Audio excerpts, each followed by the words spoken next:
Ever wonder what really causes traffic congestion? Hi everyone, and welcome to another Blade video. Today we will be talking about what to do after a car accident. How much time is wasted on traffic? It's the time spent hitting your brakes, as you wonder why this spot on the freeway always comes to a screeching halt. It's the time spent inching forward, as you crawl along the gridlocked road ahead. It's the time spent sitting, as you frustratingly question how the traffic jam even began. What are the causes of this phenomenon linked to stress, higher blood pressure, and weight gain?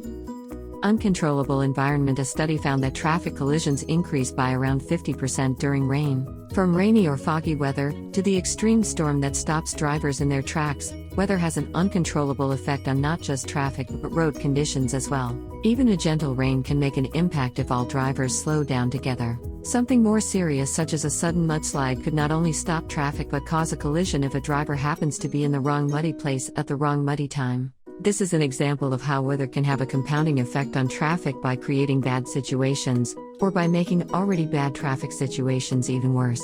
2. Mechanical problems. Another factor that can cause traffic congestion is the case of a mechanical failing.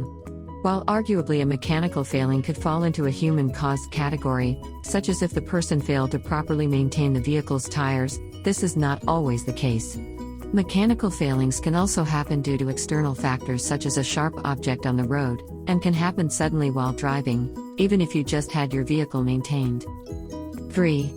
Human factor. The all too common cause of traffic is humans.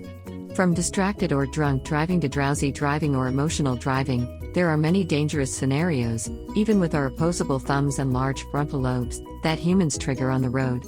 But the truth is that much of the congestion caused by humans is due to a much simpler reason than any of those listed above: driver training. Many of our fleet readers who have gone through driver training programs likely agree. To get a license, a driver must show an understanding of the rules of the road, not necessarily how to best merge onto a freeway or use the accelerator instead of last-minute braking to deal with stop-and-go traffic.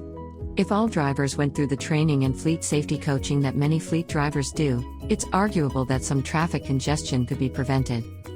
4. Infrastructure. Another category that could also arguably be human-caused is infrastructure. However, while humans created it, infrastructure is so vast and the world around it changing so rapidly, it's not necessarily the fault of engineers who didn't foresee the demands which would be put on roads at exponential rates. From potholes that cause slowdowns to bottlenecks in areas that outpopulated their roadways, infrastructure is the hidden troll that amplifies traffic problems in many urban and suburban areas. While environmental factors are outside of our control, technology provides some hope in solving the traffic challenges. Autonomous vehicle technology has the potential to mitigate human error. Smart traffic signals can intuitively keep roads moving, and smart traffic corridors could end that phantom traffic once and for all. Our blood pressure could certainly use the brake. Do you agree with our list? Comment down below. We would love to hear from you. And if you like this video, and would like to help other drivers, please like and share this and our other videos. We have a whole library of explainer videos in this channel. And a new one is published every day. Hit subscribe and don't forget the notification bell so you will not miss out on any of our new releases.